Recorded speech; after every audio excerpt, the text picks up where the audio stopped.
Well, I am back in the UK. Landed at 10:30 last night, and I thought I'd hit the ground running by getting back into my lives because I've missed doing them whilst I've been away. And I've had quite a bit of time to reflect on a couple of things. And I've talked to a lot of sales leaders, a lot of business owners whilst I've been away. And there's something that keeps coming up over and over again, not just in one place, different states, different countries, different people, different industries. And it is the numbers game is no longer working. And I want to explain something that sometimes might make me look like I'm anti-AI. But it's just an observation I'm seeing about sales outreach, whether that be your salesperson, whether that be you're a business owner, whoever you are, if you're doing any kind of outreach, there's a common thread that is being discussed. None of the tech platforms want to talk about it. The people who sell you email automation don't want to talk about it. The people who sell you AI outreach don't want to talk about it. But I'm going to talk about it because it's the reason many people are finding sales so hard. The numbers game in sales is over. It's dead. Now, there might be a little bit of time left in it because it's, not every industry and all that kind of stuff, but it's dead. It's dead. And I'll explain why. So let's just do a little bit of history here for a moment. Up to about the first half of the 2010s was when email automation really kicked in. Before that, you were using Microsoft Word to kind of fire out emails personalized. It was one at a time. And that was effective of a fashion for a long time. And then email automation came out and it allowed you to build all of these campaigns. And then obviously you've got AI-driven automation right now that helps craft emails at scale and outreach at scale. And there's always this case when some new piece of technology comes out that it creates a bit of disruption in the market. But there's also the counterbalance of that, the reaction to that. So if you think about the last, let's call it 10 years, where we've had sales automation. Now, I'm not against certain levels of sales automation, but what I'm observing is that sales outreach automation is actually killing response rates. So if you look at the numbers, right, outreach volume is up massively, like 70%, but response rates are falling. So even though we've got more data, more tools, more clever tools, the response rates are going down. Why is that? Well, it could be creative of message. It could be all sorts of stuff. But if you think about it, as we've got more access to our prospects, the prospects have switched off more. And I explained this in a workshop last week in Phoenix, that when you try to send messages to multiple people at once, you start to create patterns. And unfortunately, our prospects can see these patterns. So if I try to write an email, and I'm trying to write an email for 50 people, I will write it to try and make it relevant for 50 people. So I treat those individual 50 people as a group. Now, what does that mean? Well, subconsciously, what that means is I start to speak to them as a group. So the words I use, the phrasing I use, all of that kind of stuff starts to fall into a pattern. And unfortunately, AI knows this pattern because it's been trained on what we do. So AI is making that pattern even more obvious. So when a prospect gets an email, even if it has their first name, the mention of their company, it might mention something specific from their LinkedIn post, they know instinctively, gut instinct, this was automated. And so we have a scenario where the tool that allows us to do all this stuff is incredible. They're genius tools. But the prospect on the other end feels like a number. The numbers game in sales was all based on being able to scale something up and being able to scale it up successfully. We've reached a point where, number one, prospects can feel when they're a number. So no matter how much personalization you can do, they know, they can pick up on it and they can feel it. Number two, the volume our prospects are getting, the volume of messages they're getting makes them switch off. Yeah, I do this instinctively. I didn't even realize I did it, but now I just look through my inbox for the people that I know, the things that I'd expect. My inbox is overwhelmed, saturated. Yours is. So we now triage our communication channels. We don't proactively manage them anymore. We triage. We just look through and deal with the ones that are relevant. I found myself, and I'm sure you have, found yourself missing emails. Why is that? It's because there's so much junk in there. There's so much noise. So prospects are operating in, there's more people wanting to talk to them than ever. And so they disengage more than ever. And so this numbers approach is dying because the personalization isn't good enough to make them feel like you've actually taken the time to outreach. And I'm a firm believer in, and this is very unpopular because everybody wants to jump on the AI bandwagon. And bear in mind, I use AI daily. So don't misunderstand me as saying I'm an AI hater here, because I'm not. But what I am saying is outreach, the most successful outreach you can do in 2026 is the outreach you do yourself. Curtis is doing 7 outreaches a day and he's booking 1 to 2 calls a day. I'm doing 5 and booking 1 to 2 calls a day. The more personal, not personalized you go, more personal, the more success. And think about it. Just think about the logic of this here, right? The world is saying scale, automation, volume. Yeah. When everybody's thinking that way, the opportunity is actually in the other direction. And so whilst everybody's going, how do we get more messages out to more people? What if AI could do this and AI could do that? Great. Let's see what AI can do. But actually, I'm finding that me connecting with one individual prospect is more effective than anything AI can do. And I know that's a bold statement, but at the end of the day, we forget what sales is. We think sales is communicating how good we are so people buy. Sales is about helping people understand their problem so that they can see that our solution is a good fit for them. And the closer you get to human doing that, the better. The more you put volume into your approach, the more you dilute that. And I've got salespeople in our programs where they're going, right, I'm sending 5 really highly targeted, really well-researched messages, and 5, 10, 20, not many, and actually getting, double-digit response rates, 10 plus, 15 plus. One client got 30% response rate because the message was on point, it was well-researched, and it was one-to-one. And sales leaders, if you're watching me, I know this does not feel logical because we've got addicted to being busy. We've got addicted to numbers equaling success. But if you think about it, if you look at the success rate of cold outreach these days, I published an article the other day, and the latest stat is 0.02% success rate in terms of response rate on cold outreach, 0.02%. So there's two ways to approach that and go, hang on, it's gone from 0.6 to 0.2, 0.2%. So you either go, right, we've got a choice here, right? Something that maybe 5 or 10 years ago was successful is no longer successful because the market's been killed by it. The response rate is, do we do more? Oh, well, it's 0.2 now, so we have to double our outreach volume, increase volume. That's one point. Or the other one point is, this isn't working. Like, if our success rests on getting a 99.8% failure rate on an activity, why are we still doing it? And of course, the logic of why people are still doing it is because if you do enough, that 0.2% starts to pay off. And if, you get $100,000 worth of deals from 0.2%, why would we not keep doing it? But my argument is, what if first off, salespeople, if you're automating all your outreach, why does your company need you? Why do they need you? They can plug that in to anybody. So for a salesperson, this is a warning. If you are reliant on volume to make sales, you are superfluous to requirements. You are replaceable with technology.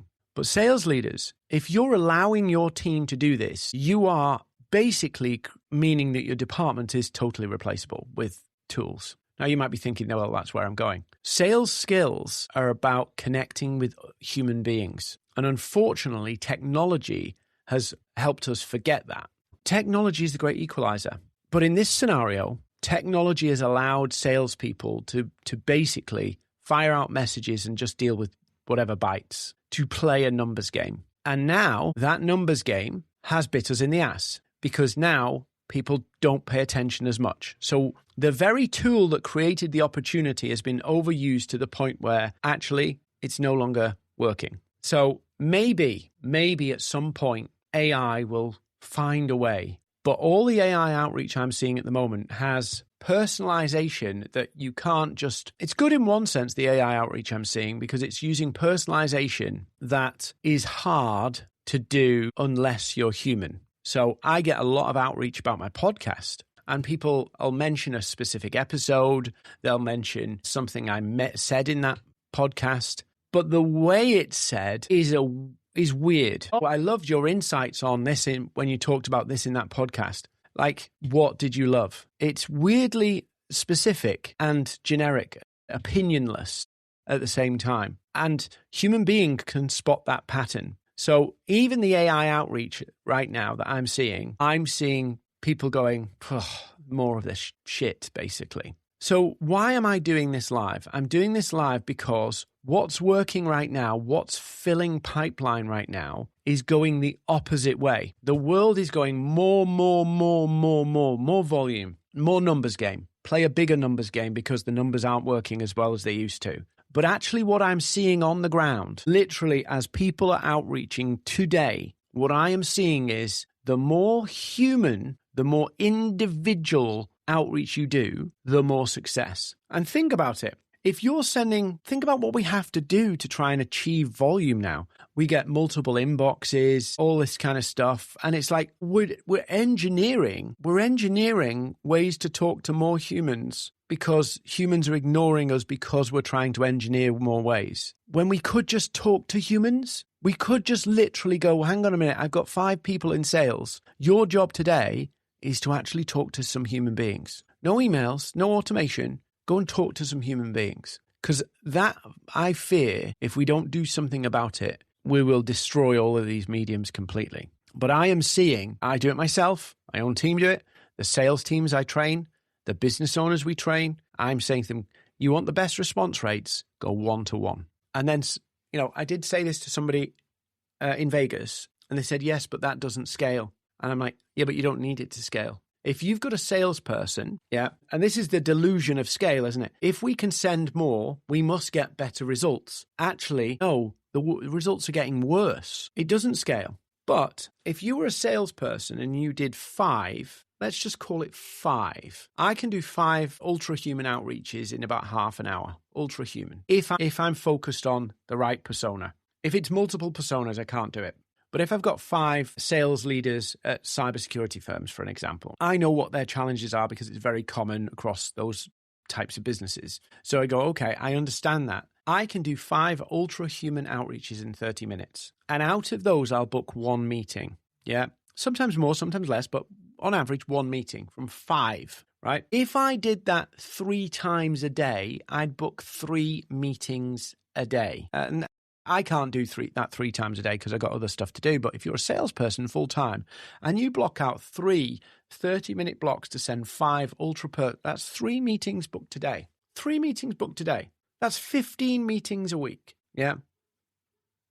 Like 60 a month. If you're a half decent salesperson with 60 meetings with qualified prospects, by that I mean they're the right persona, the right organizations, all that kind of qualifying criteria. You don't know if they've got budget. You don't know if they've got a problem that you can solve, but you've got 60. If you can't fill your quota as a salesperson with 60 meetings with the right persona, I don't know what's going on. I really don't know what's going on. So think about it. If you can book 3 meetings a day from going ultra human and it takes you an hour and a half, why do you need scale? Maybe scale is the problem. Maybe the reason we think we need scale is because scale doesn't work. I mean, at what point do you say, let's say your product, your service, whoever's watching me, let's say of people who bought it,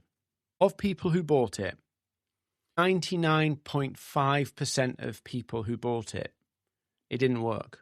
Your service, your product, 99.5%, it didn't work. You wouldn't go, we're really successful because the 0.5% worked. At some point, we have to go, the way we're approaching outreach, it's not just that it doesn't work, it's that it doesn't work anymore because of the volume. If we were the only person reaching our prospect with this approach of the kind of personalization at scale, if we're the only person doing it, we'd probably kill it.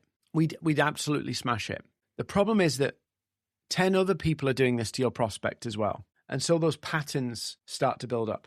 Yeah. And so if you want to cut through all of that, You have to do the opposite. And one of my clients, and he's a good guy, Daniel Dunn, he's on LinkedIn too. He runs paper planes. And I'll give you this as an example. Now, he's mainly in e-commerce, so it's e-commerce. But what they do, and think about this, when digital came out, we all flooded and ran to digital because it was more efficient, more effective, more cost effective. And at the time, we were using printed media, direct mail, sales letters, all that kind of stuff going out. I know some of you will not even remember this age, but that's how it used to be. You'd send out letters, right? Now, think about it. Digital comes in, letters were oversaturated, there's a lot of stuff going out, letter volume goes down, it's all on digital. People are seeing, marketing teams, marketing managers listening to me here, people are seeing way more better response from highly personalized, highly personal direct mail. Why? Because it's more personal, you put more effort into it, and less people are doing it. So actually the opportunity of printed mail, not like sending 10,000 of the same thing, like more custom than that, is actually working really effectively because there's volume's gone down there. The saturation is not as much. And so if you want to get better success, think about how can we be high touch with the right people? High touch with the right people.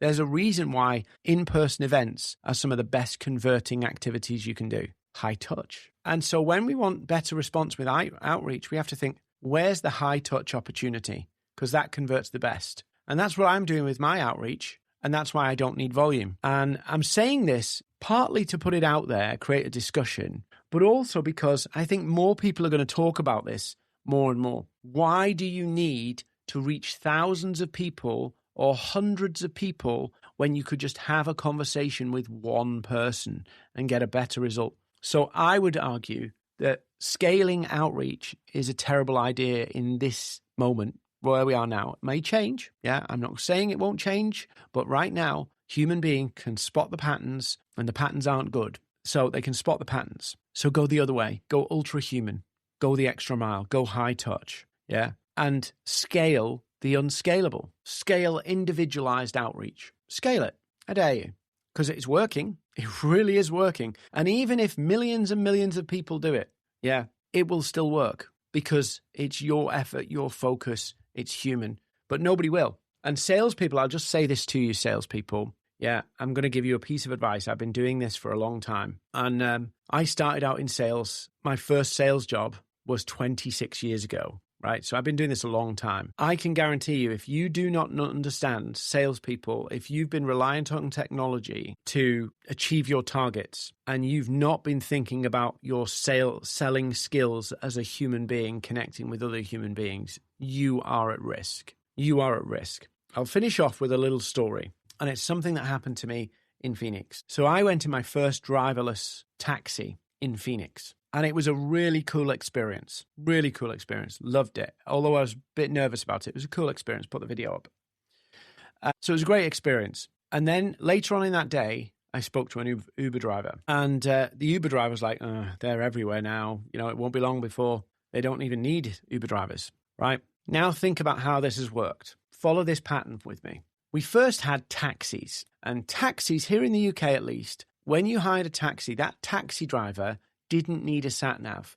He had individual understanding of the roads. He knew where everything was. Like, there was experience driving a vehicle. Then we went to Uber, and Uber is an app that helps us all do business, but ultimately the taxi, the driver, is basically leveraging technology to do the same job as a taxi driver. So you get, no offense Uber drivers, but the taxi driver, at least in the UK, the black cab drivers in London have to go through rigorous exams, memorize the streets, everything. You don't need to do that as an Uber driver. So you've got, sorry, Uber drivers, a lower caliber of taxi driver.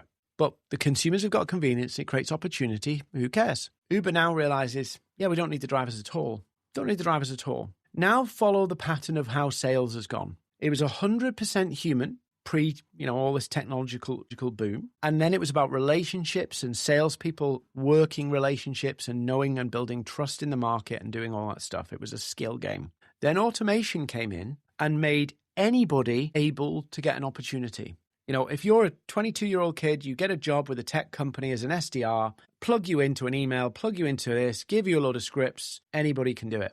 And if you do enough volume, It works. Salesperson keeps the job, business gets a result, it works. Exactly like Uber. Now we're in a position where actually all of that technology can be used without the salesperson. You can have AI sales agents. So salespeople, word of caution here. I'm not saying become a Luddite and forget AI and forget all of this. But if you are 100% reliant on any kind of scaled tool to do your job as a salesperson, you have a risk in your career. Now, if you were a very skilled salesperson and were bringing in pipeline, and it could be evidence that you aren't reliant on all that automation and scale and volume, they won't mess with you. They're only going to replace what there'll be a bean counters and they'll go, right, if we replace these salespeople, plug all this automation into them, we save 80 grand a year.